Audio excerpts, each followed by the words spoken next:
La vocera de la Cancillería rusa, qué suerte que hemos vuelto a las épocas del portavoz, nada de portavoza. La portavoz de la Cancillería, María Zaharova, ridiculizó una afirmación que hizo David Lammy. David Lammy es el nuevo ministro, el actual ministro de Asuntos Exteriores británico, y que tiene que ver con las excusas que pone Londres para meterse en un asunto que no es de ellos, pero que si siguen tirando de la cuerda, tal vez algún día lo sea. Lemmy había dicho que las relaciones entre Londres y Kiev se remontan a miles de años, lo cual básicamente es una exageración que trata de justificar la situación que está actuando el Reino Unido. En una publicación en el canal de Telegram de María Zaharova, citó el discurso de Lemmy y traducido por un intérprete, donde el británico insistía en que nuestra asociación dura cientos y miles de años, a lo cual Zaharova ironizó: entonces las raíces se remontan al pie de las pirámides de Egipto. ¿Por qué no los mayores? Los ucranianos y los británicos también cansaban brontosarios juntos. Esto tiene que ver en realidad porque el ministro británico había dicho que hace 1000 años las princesas de Kiev se casaron con príncipes británicos. Y hay problemas, hay antecedentes. ¿Por qué el Reino Unido se va metiendo siempre en esta cuestión?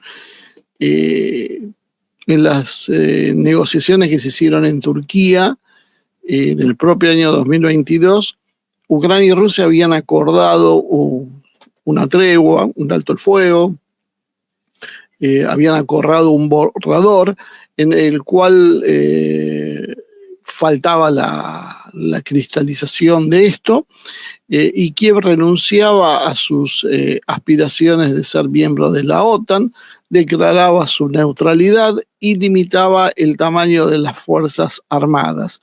A cambio de eso, iba a tener garantías de seguridad internacional y mantenía los territorios que en ese momento todavía eran parte de Ucrania, los territorios que fueron anexados luego por Rusia.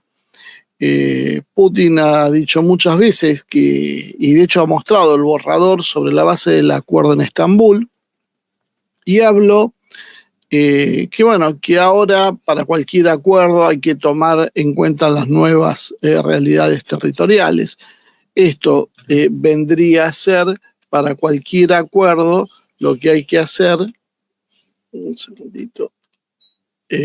Para cualquier acuerdo, lo que hay que hacer es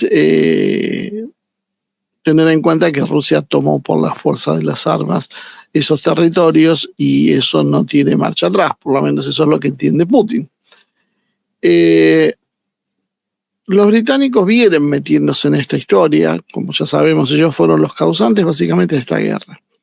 No creo que exagero, porque estaba el acuerdo, la negociación entre Ucrania y Rusia se había llevado a cabo, Rusia había ocupado parte del territorio, se estaba retirando, y lo que terminó causando la situación actual fue que, Zelensky aprovechó la retirada rusa en parte por ese acuerdo y la ocupó esos territorios con fuerzas propias.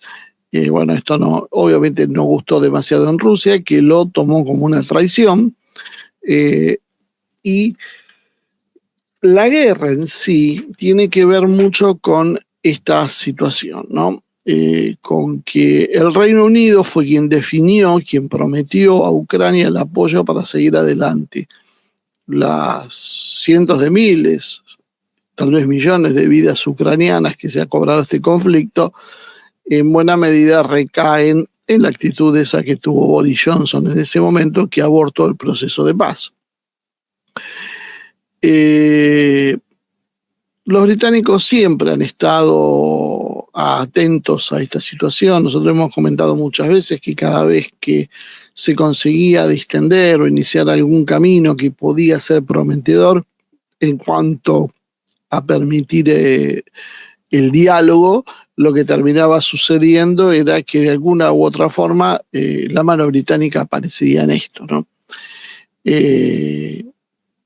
Ahora nuevamente se repite la situación cuando Trump, con todas sus torpezas, con todas sus carencias diplomáticas, intenta salir de este atolladero que es la guerra de Ucrania para Estados Unidos, aparece una vez más el Reino Unido con la actitud de continuar la guerra.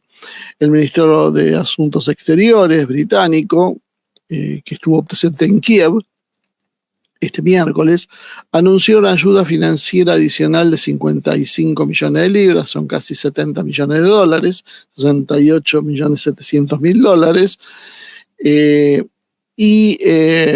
un legislador de la oposición ucraniana que ha estado detenido desde noviembre de 2023, porque en la democracia ucraniana, recordemos que se suele detener a los opositores, con un montón de cargos que le han puesto, entre ellos de alta traición, porque obviamente no estaba de acuerdo con la guerra con Rusia. Afirmó en un canal de Telegram el jueves que el propósito real del viaje de Lemmy era interrumpir el proceso de paz naciente. Otra vez la misma historia de Boris Johnson. Esta vez no fue el primer ministro, mandó a su ministro, a su canciller, pero la intención es exactamente la misma que fue la última vez.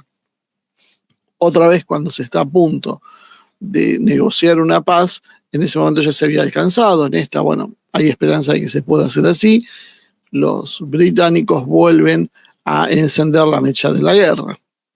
Pensar que esta es la gente con la cual nosotros intercambiamos relaciones diplomáticas y que guarda, no tengamos relaciones con Irán o no tengamos relaciones con Rusia, pero sí con los británicos. Bueno, esta es la calidad de gente con la cual debemos tratar.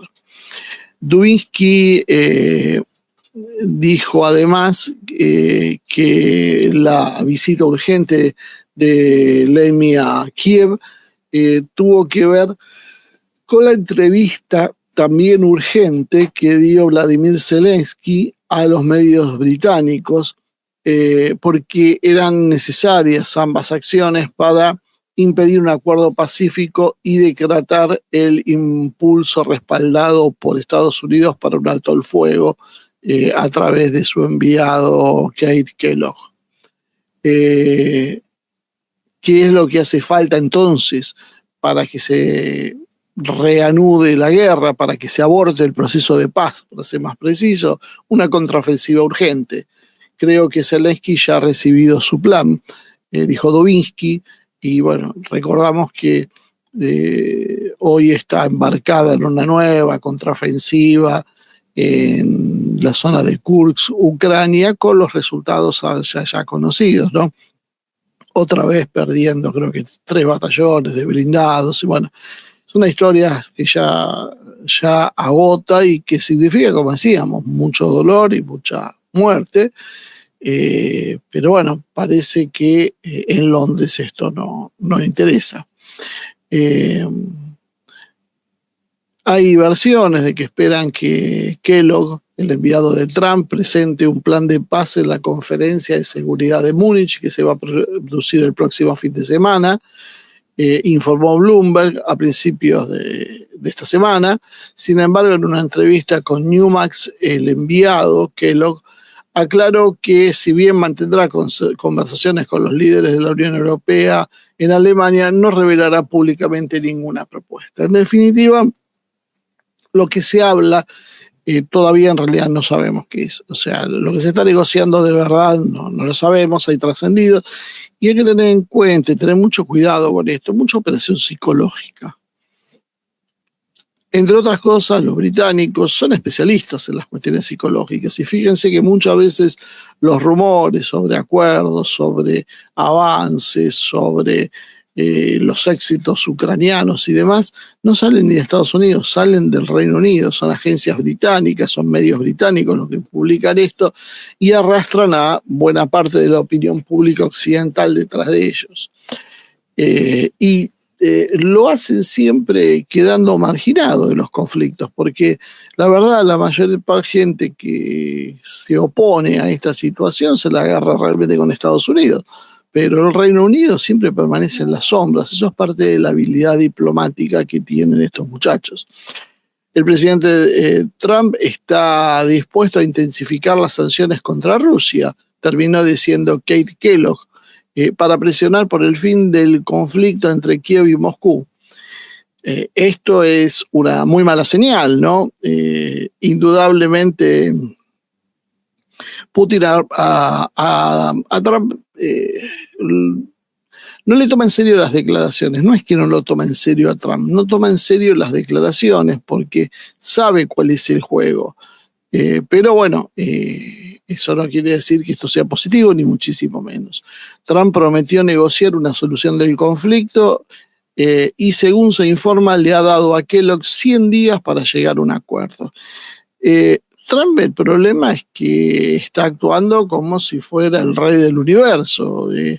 Si no se llega, ¿qué es lo que va a hacer? Bueno, después vamos a ir desmenuzando eso, pero ahí es donde está la clave del problema. Hay mucha gente que se ha dejado influir por esta propaganda, esta guerra de acción psicológica que yo estaba diciendo sobre todas nuestras mentes, donde se instala una versión de un Trump triunfador, avasallante y que todo lo puede. Y cuando uno mira por qué, y porque desafió a México, a Canadá y a Groenlandia, y a Panamá. Y la verdad, vamos a dejar de lado a Panamá, que no tiene forma de resistir. Groenlandia es una isla perdida, que ya tiene bases militares, y México y Canadá dependen de los Estados Unidos desde siempre. En realidad no ha conseguido gran cosa, no tenía ningún propósito demasiado grande, más que nada, como hemos dicho muchas veces, ampliar la propaganda, amenazar y con México no tiene solución el tema, Canadá decir que lo quiere transformar en un estado más, pero no importa que sea un estado más o no de los Estados Unidos, si ya en los hechos termina comportándose como tal, no teniendo ningún tipo de autonomía en las cuestiones claves como economía, defensa, política exterior. La realidad es que Trump ya había advertido que si Moscú se negaba a negociar, o sea, que iba a haber nuevas sanciones y que esto podía perjudicar a Rusia. O sea, como que Trump da señales ambiguas. A veces te dice, vamos a destruirlos, y al otro día te dice, pero son buena gente y los queremos con nosotros. Entonces, eso genera confusión y favorece el clima de incertidumbre, porque cuando uno negocia con alguien no debe saber cuáles son los límites, porque si uno tiene claro esos límites, bueno, evidentemente sabe hasta dónde moverse. Los límites difusos, y de esta manera hacen que uno se autolimite, y yo creo que juega a eso Trump, ¿no? En una entrevista en el New York Post de esta semana, Kellogg dijo que las sanciones actuales contra Rusia son solo 3 en una escala de 10, de lo que podría aumentarse en términos de dolor, ¿no? Si ellos aumentan la presión económica. Realmente se podrían aumentar las sanciones, especialmente las últimas sanciones, afirmó en una aparente referencia al 15º paquete de sanciones de la Unión Europea que apunta a la producción y exportaciones de petróleo ruso. Que lo que ha criticado también la estrategia de Biden de prometer ayuda durante todo el tiempo que sea necesario, lo cual lo descalificó y dijo que la presión no debe ser solo militar, como hacía Biden, sino que hay que ser presión económica y diplomática, lo cual, bueno, es una verdad de perogrullo casi, ¿no? Si alguien entiende lo que es la influencia, ese es el presidente Trump, dijo Kellogg. El equipo de Trump ha estado trabajando duro para poner fin al conflicto, dijo el enviado, y añadió que tanto Kiev como Moscú tendrán que ceder en algo para detener esta matanza a escala industrial. Es que es muy interesante y estamos todos de acuerdo en eso. Lo que se olvidan es quién la instigó y por qué. ¿No? Ese es el problema. Estados Unidos cambia de gobierno y se desentiende de las consecuencias de lo que hicieron sus anteriores gobiernos. Es como que no hay continuidad jurídica. Si vos achacás algo que hizo Estados Unidos a Trump, te va a decir, claro, sí, porque son los demócratas. Bueno, sí, pero son los representantes de Estados Unidos. El mundo funciona con esa lógica.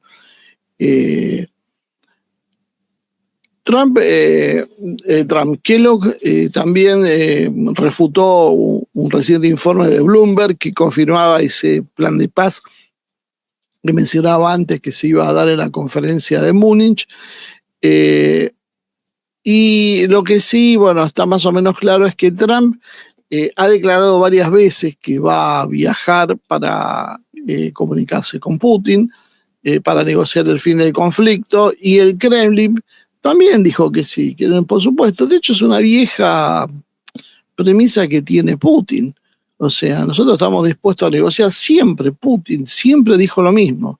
Busquen todos los registros de que empezó la guerra. Siempre dijo, estamos dispuestos a negociar la paz cuando ustedes quieran, siempre estamos listos, pero estas son las condiciones. El problema no es si están dispuestos o no, el problema es si hay condiciones o no.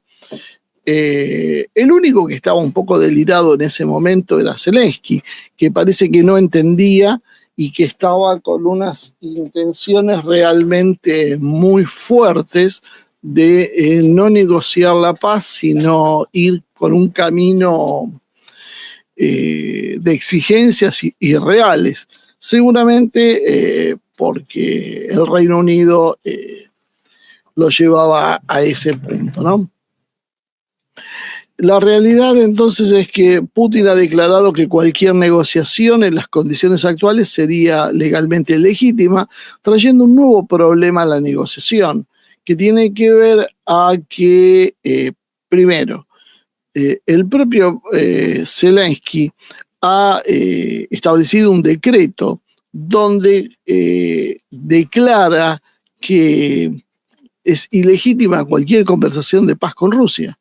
O sea, el mismo decreto presidencial lo obliga a Zelensky a no poder negociar la paz, lo cual es un contrasentido, pero es lo que hicieron. Son esas noticias que a veces uno no toma muy en serio, porque en realidad son formalidades que se pueden hacer, pero tiene, primer punto, que negociar ese mismo decreto, porque ningún ucraniano puede estar en este momento teniendo conversaciones de paz precisamente por el decreto de Zelensky, ¿no? Imagínense lo complicado entonces que es la negociación. El ministro de Asuntos Exteriores de Ucrania, Andrei Sybiha, no sé cómo se pronuncia esto, dijo a los periodistas esta semana que los funcionarios del país esperan tener varias reuniones con Kellogg y con el secretario de Estado Marco Rubio en esa conferencia que se va a celebrar en Múnich. Y Zelensky afirmó que Trump aún no tiene el plan oficial sobre cómo detener el conflicto. Nuestros equipos trabajarán juntos porque no puede haber un plan separado, creado sin nosotros.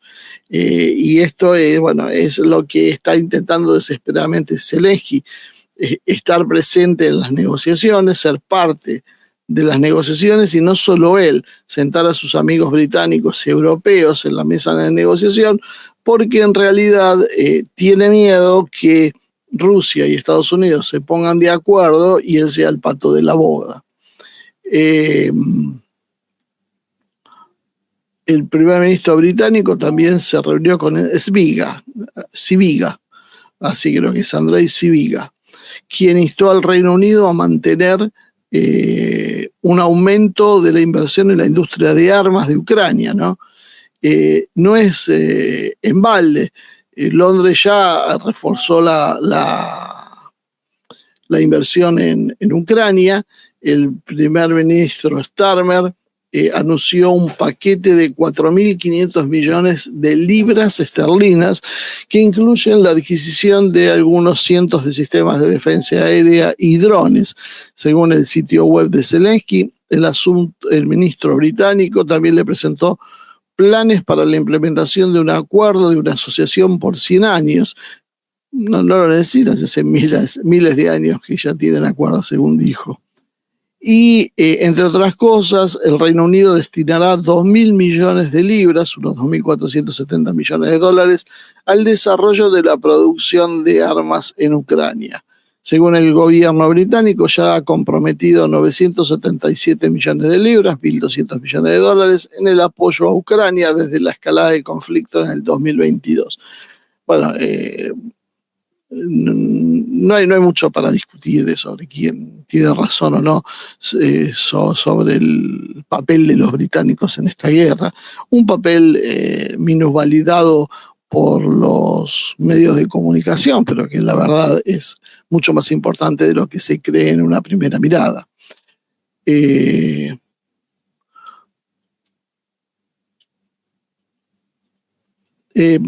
No es por ahí imaginación mía, ¿no? David Arakhamia era uno de los negociadores de la delegación ucraniana que estuvo presente cuando se hicieron esas discusiones sobre la paz en el 2022. Y este hombre, negociador de Ucrania, dijo que Boris Johnson había jugado un papel influyente para frustrar el acuerdo de paz. En cualquier momento faltaría que le den a Boris Johnson y luego a los británicos que lo sucedieron el Premio Nobel de la Paz por el trabajo que han hecho, dado que ya alguna vez se lo dieron a Obama. Pero es realmente una locura. Y si hay algunas dudas todavía pendientes, está también la subsecretaria de Estados Unidos, Victoria Nuland, que confirmó más tarde que las negociaciones estas que estábamos hablando en Turquía de paz fracasaron debido a las presiones de Estados Unidos y el Reino Unido sobre Kiev para que continuara la guerra y rechazara el acuerdo de Estambul. La verdad es que Trump, si busca un acuerdo, lo primero que va a tener que hacer es poner orden en su propia casa. Y personajes como Victoria Nuland tienen que terminar tras las rejas. Indudablemente, esta gente generó una guerra con cientos de miles, millones de muertos. Y la guerra no solo la generaron ellos, sino que además después frenaron todos los mecanismos para interrumpirla.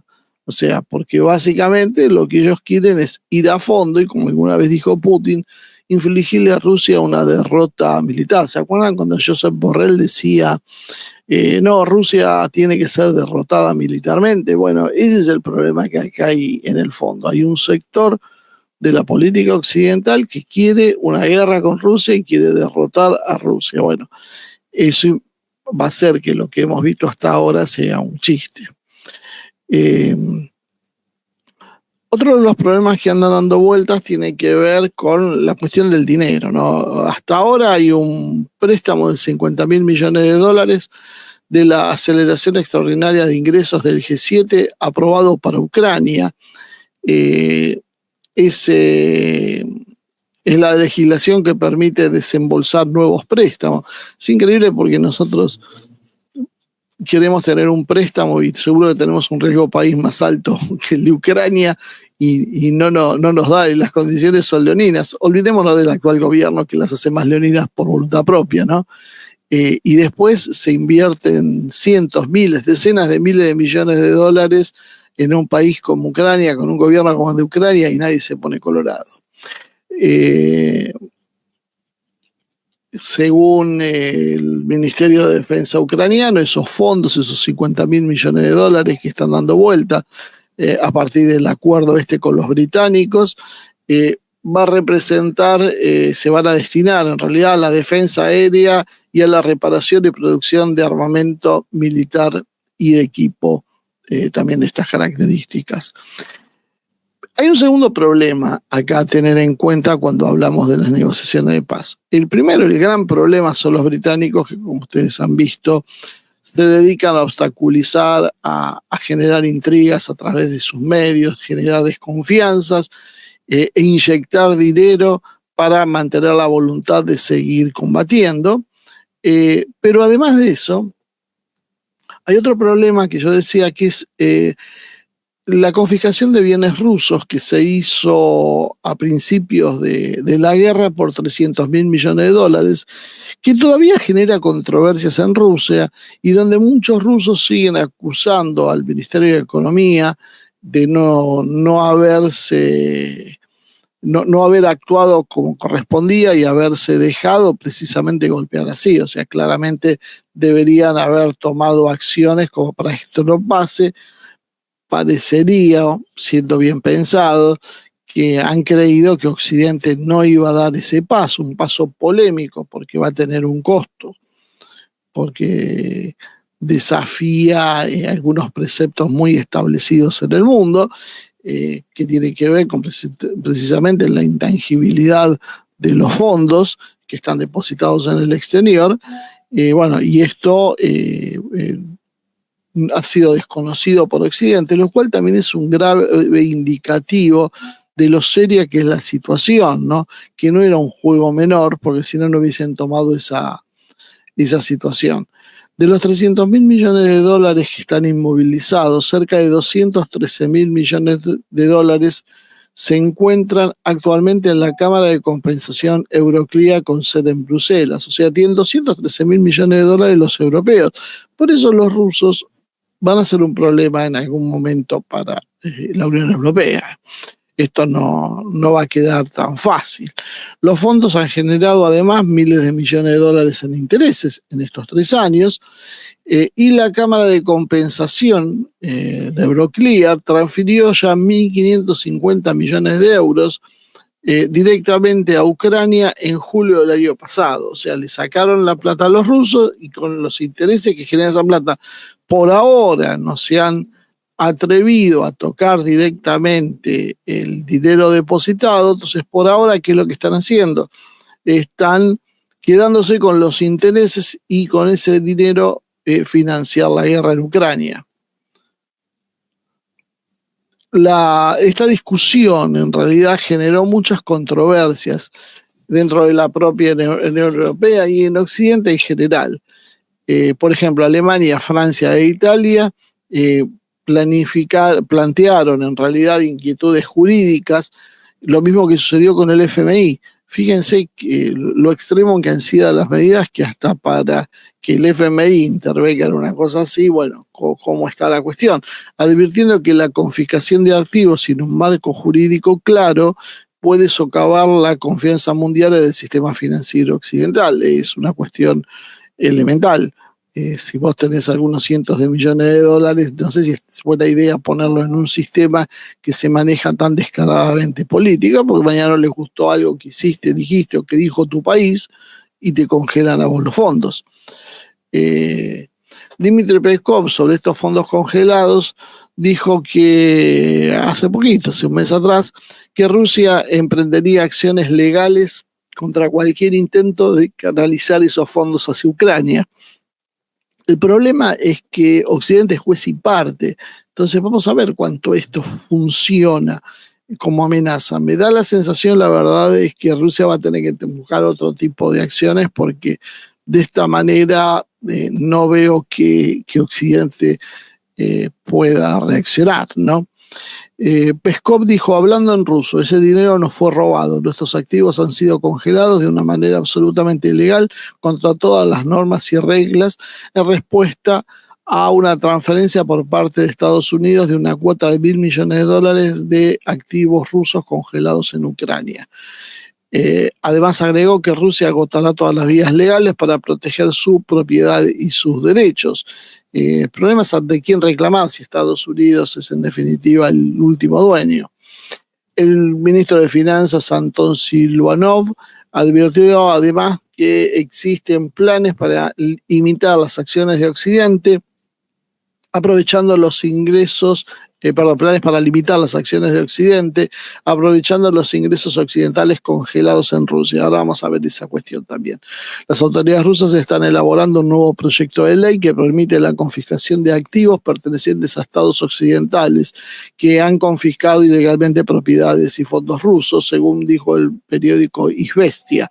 Es decir, Rusia empieza a endurecerse finalmente y este tema está fuera de la conversación, por eso cualquier conversación meramente puede ser un frágil alto el fuego, no parecería que haya posibilidades sin meter este tema para discutirlo. La lista de bienes y fondos que pueden ser objeto de embargo las va en Rusia, las va a elaborar una comisión de inversiones extranjeras del país. En mayo el presidente ruso firmó un decreto que sienta las bases para confiscar los activos e individuos de empresas e individuos para compensar cualquier activo ruso expropiado por Washington. De aprobarse la legislación más amplia, se centrará en estados hostiles y en personas relacionadas como ellos. Básicamente lo que hace Rusia del otro lado, lo que hace Estados Unidos del otro lado, permitiendo a Moscú confiscar activos como compensación con los daños financieros sufridos a causa de la confiscación ilegal de sus fondos y propiedades. O sea, Rusia piensa cobrarse lo que le sacaron de los activos que Occidente tiene en su país. Esto es algo que se viene hablando del 2022. No crean que es muy nuevo, pero está bueno volver a traerlo acá porque ahora se va a volver a hablar de esta historia, porque es una parte muy importante de lo que está sucediendo en la guerra. Rusia ha insistido en que solo la guerra se va a terminar si Ucrania se compromete a ser neutral, a desmilitarizarse y a desnazificarse, reconociendo, como decíamos antes, las realidades territoriales sobre el terreno, es decir, los territorios que ha perdido, y que insiste que cualquier acuerdo debe ser fiable, jurídicamente vinculante, para poder eliminar las causas profundas del conflicto. Yo soy bastante escéptico. Rusia tiene un problema que confía, es verdad, una y otra vez, y debería entender que la única forma de tener una garantía de eso es un ejército poderoso. Porque realmente Occidente te puede firmar y decir cualquier cosa y después reinterpretar lo que firmó y hacer exactamente lo contrario. Y como decíamos, esto tiene algunos problemas, ¿no?, aparejados en la misma historia. Por ejemplo, Rusia para llegar a un acuerdo con Occidente, necesita no solo Ucrania, necesita una zona de seguridad, o sea, la neutralidad para tener que ser más países, no solo Ucrania. El segundo problema es este del dinero secuestrado que estábamos hablando, porque si Rusia acepta en estas condiciones, lo único que va a hacer es dar signos de debilidad al mostrar que no puede recuperar su dinero. Y hay un tercer problema que tampoco se está hablando, es qué van a pasar con las sanciones contra Rusia, lo cual Rusia va a exigir que todo sea levantado, o sea, por lo menos con plazos establecidos y en función de determinadas avances en la negociación. Si Occidente pretende que Rusia desarme todo su esquema a cambio de una promesa, yo creo que la cosa no va a funcionar demasiado. Y en medio de esta situación, bueno, uno ve que el Reino Unido está constantemente, como veíamos al principio, tratando de obstaculizar la situación, ¿no?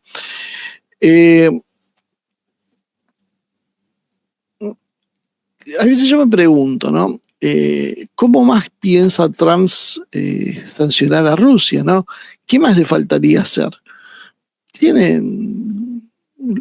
Creo que antes del último paquete llevaban 18.000 sanciones. No hay más nada que le puedan hacer a Rusia que sea relevante, cosas absolutamente menores, que difícilmente cambien la política de Moscú, si no la consiguieron cambiar hasta ahora, ¿no? Y sobre todo si Rusia ha tenido muy buenos resultados bajo esta presión. Entonces, ¿por qué están considerando más sanciones?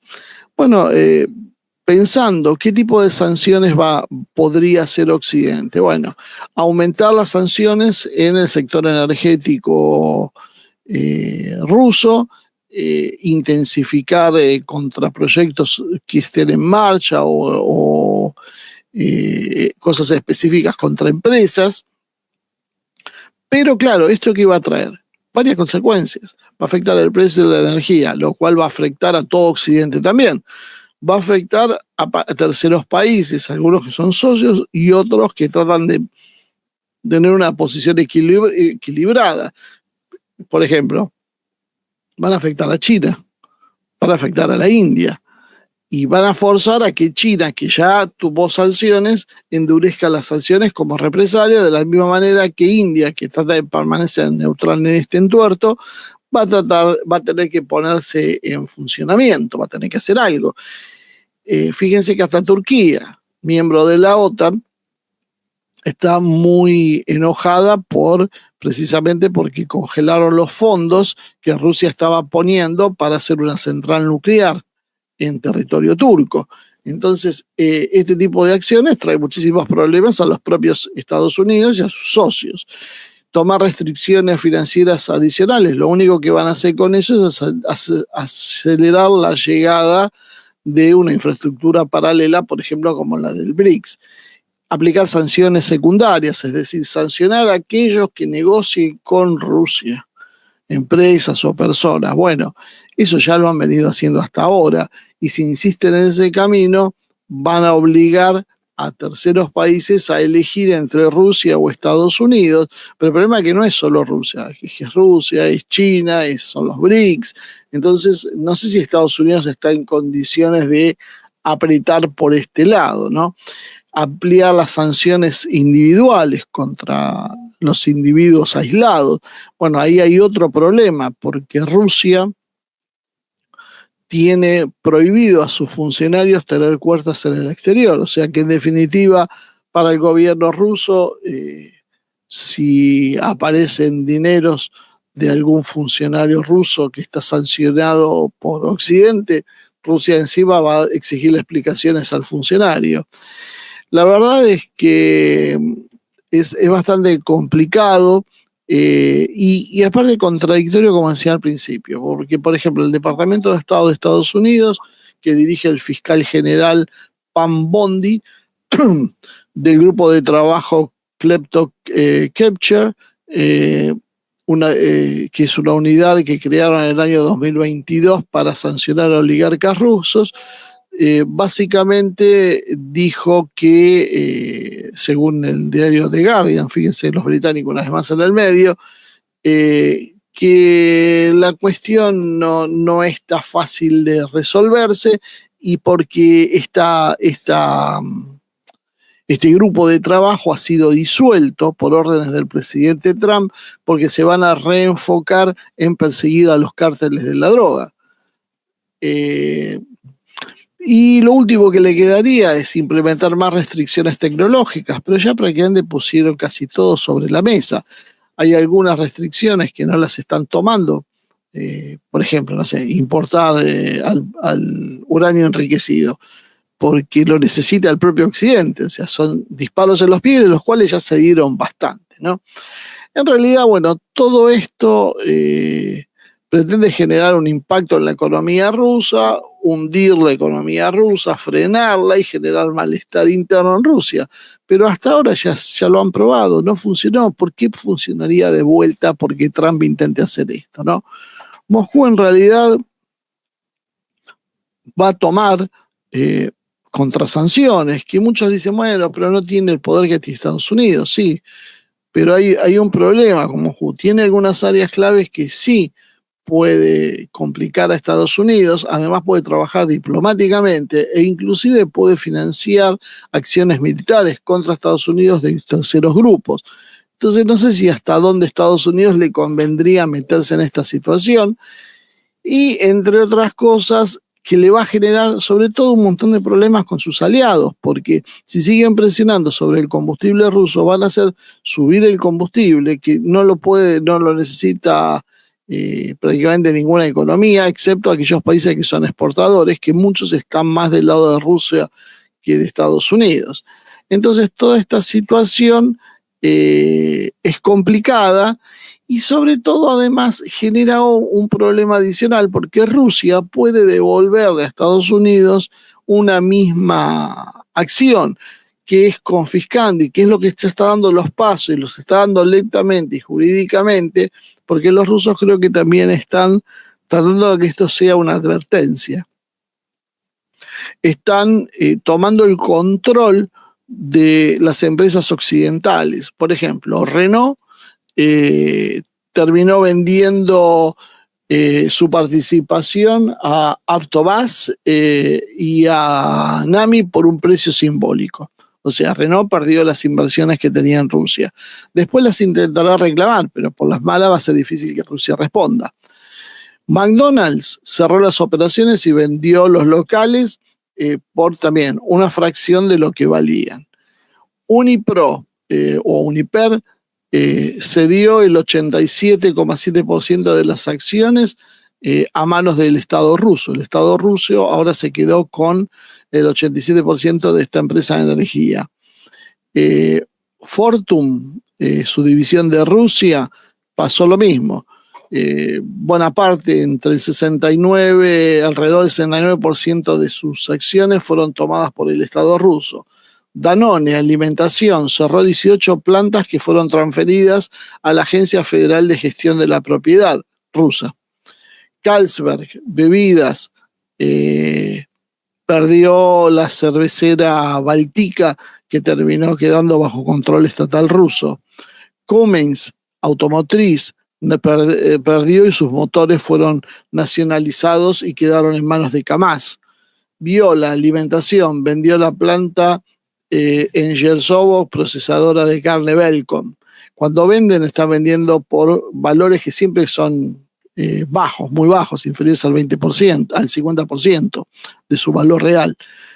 Tetra Pak es una empresa de empaque, se convirtió en JSC Packaging System, que gerencia una empresa rusa. Philip Morris en tabaco intentó vender los activos en Rusia, pero Rusia empezó a plantear obstáculos burocráticos y le quedaron congelados sus activos ahí adentro. La British American Tobacco, otra tabacalera, intentó lo mismo, vender, y quedó en la misma circunstancia, trabada por la burocracia rusa. Volkswagen Autos se desprendió de su planta en Paluga y otros actores también por valores inferiores a lo que es. IKEA, la de muebles y hogar, muy conocida en Europa, cerró operaciones en Rusia y vendió sus fábricas. Siemens, infraestructura y transporte, salió del mercado ruso, afectando sectores ferroviarios e industriales. Y por último, Bosch, hay más, pero bueno, de electrónica y autopartes, suspendió la producción y bienes de consumo en Rusia. Todo esto son daños que a finales del 2022 las empresas occidentales habían valorado en $107 mil millones de dólares la pérdida debido a la venta forzada a las cuales se habían sido sometidos. Algunas prefirieron no vender y esperar, y son las que están en esa especie de stand-by. Las ventas a menudo se realizaban con descuentos superiores al 50%, lo cual generó pérdidas financieras. En realidad, en Rusia estiman que el total de activos de las empresas extranjeras alcanza los 288 millones de dólares, lo cual, de alguna manera, esos 288 millones de dólares compensan los 300 mil millones de dólares que Occidente tiene de Rusia.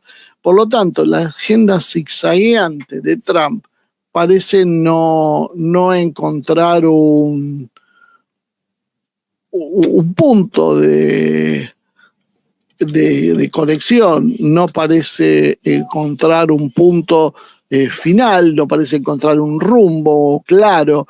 En realidad va y viene la agenda de Trump, y mucho tiene que ver con esto. No es todo tan fácil como nos están diciendo. Entonces vienen, sancionan y es terrible lo que va a pasar, porque en realidad ya jugaron esa carta. De alguna manera nos están tratando de hacer creer que tienen un poder mucho mayor del que realmente tienen. La verdad es que